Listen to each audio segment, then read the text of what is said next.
Hey guys, so today we're going to be talking about Saw Legacy, or Saw 8, or Saw Final Chapter, whatever you really want to call it at this point. And once again, I am joined by World King Kanji. Kanji, why don't you say hello, man? Hello. You guys are listening to Real to Real's channel, and my name is World King Kanji.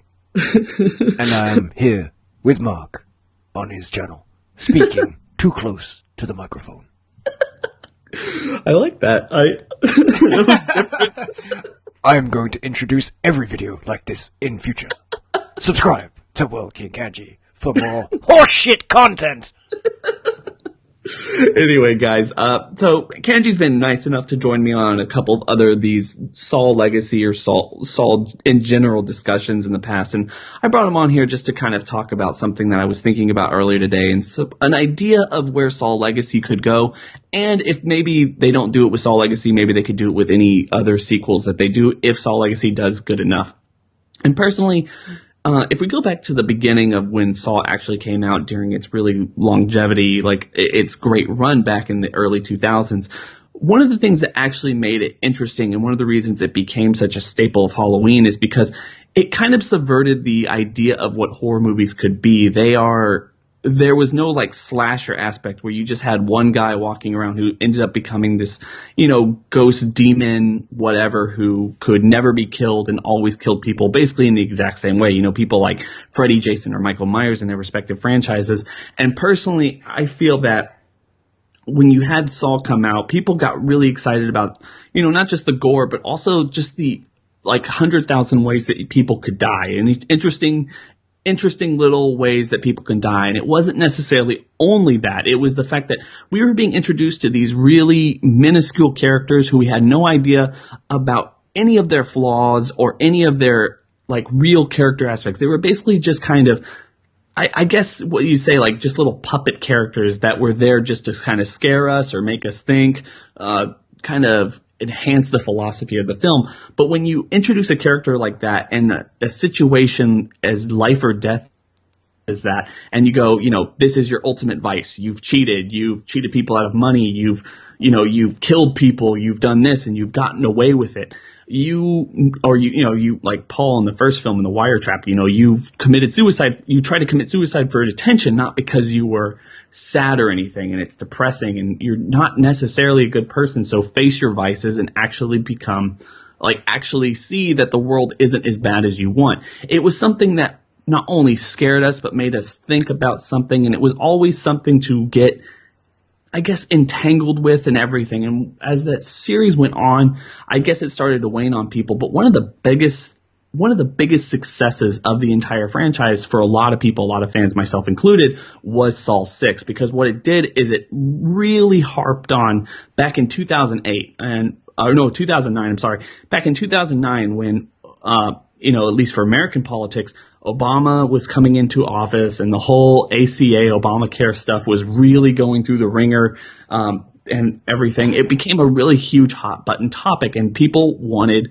and it just resonated. The story and all the kind of shittiness about healthcare and everything that we go through in our country really resonated with a lot of people. And it didn't necessarily do very well, and maybe that's because of the subject matter, but I really don't think so. The quality was there, and I think a lot of people do agree with that. So, and just before I let Kanji talk and I ask him about this, the thing is back when Saw 6 actually came out on home video, I was watching the commentary with Patrick it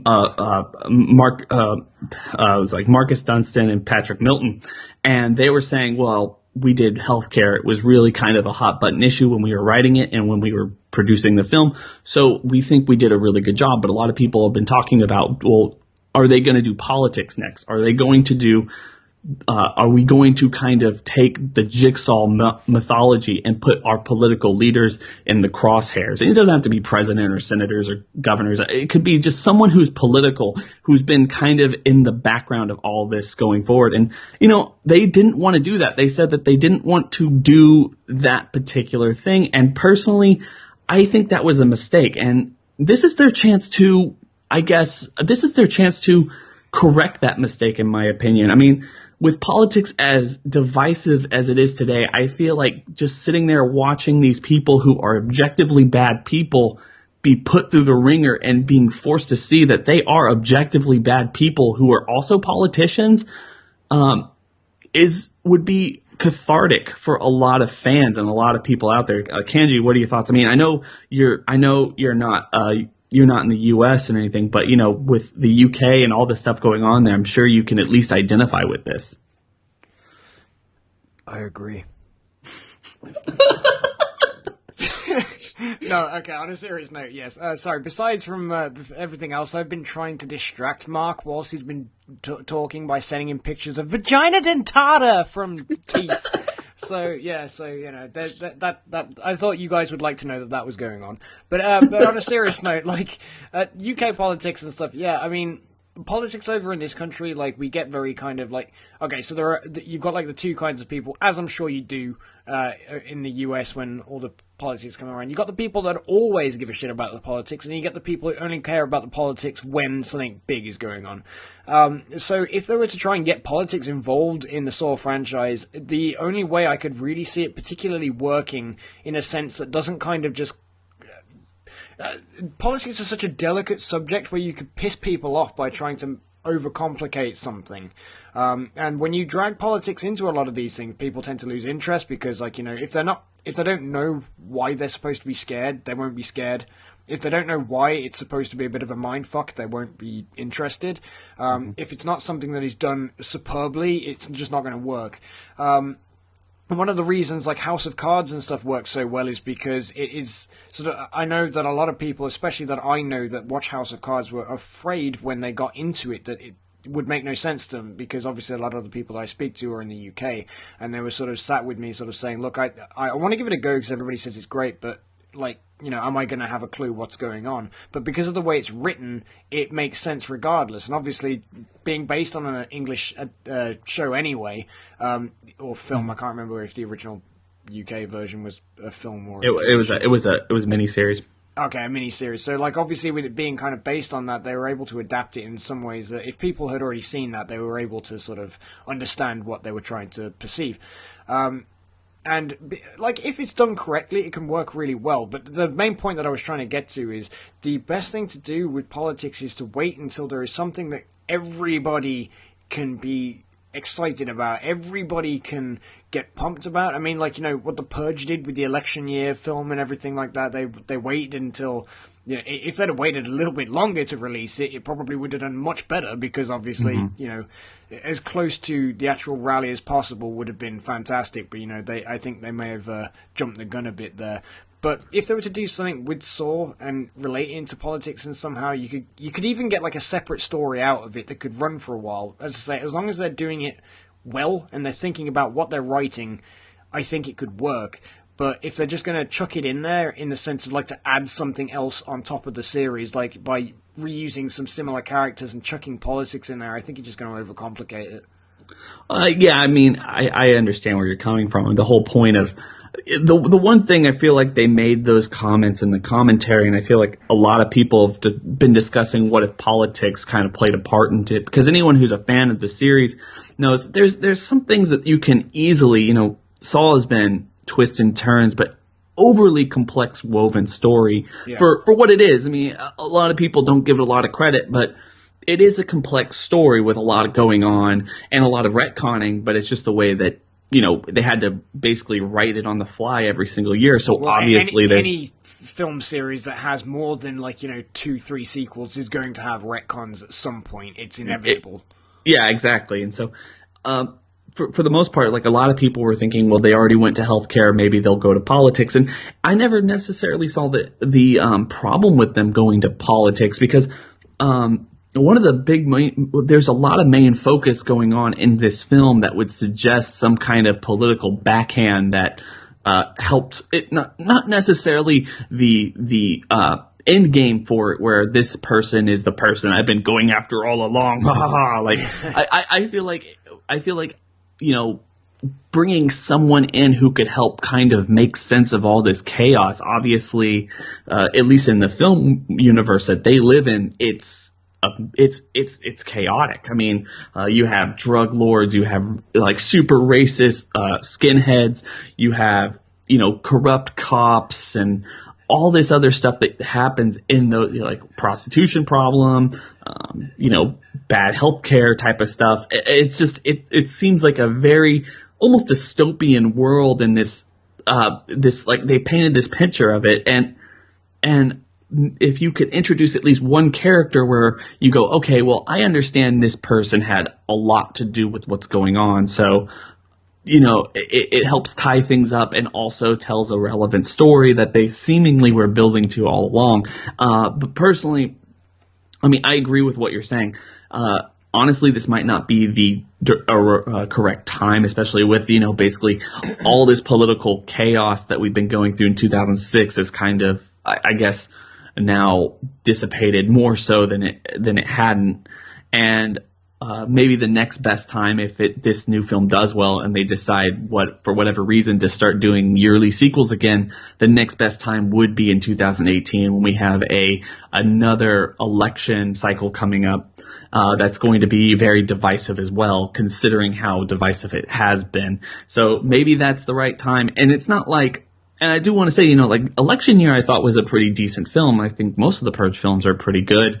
But they obviously had a political agenda there. They obviously made some very distinct, not so subtle, I guess, allusions to real life events and real life people, and expressed it in a very dramatic and very theatrical way, as only films can. And I didn't see a huge problem with it, although I feel like a lot of people would for a lot of things. But you can't, if you're going to tell a story, especially one as hard hitting as that, you necessarily you don't have to pick a side, but it's easier to. And, for what it's worth, horror movies are rarely, it's not impossible, but horror movies are rarely the most poetic when it comes to actually using a lot of different story tropes in order to tell a universally beloved and accepted story. I feel like Saw has an interesting opportunity when you think about how you can frame it, because you can frame someone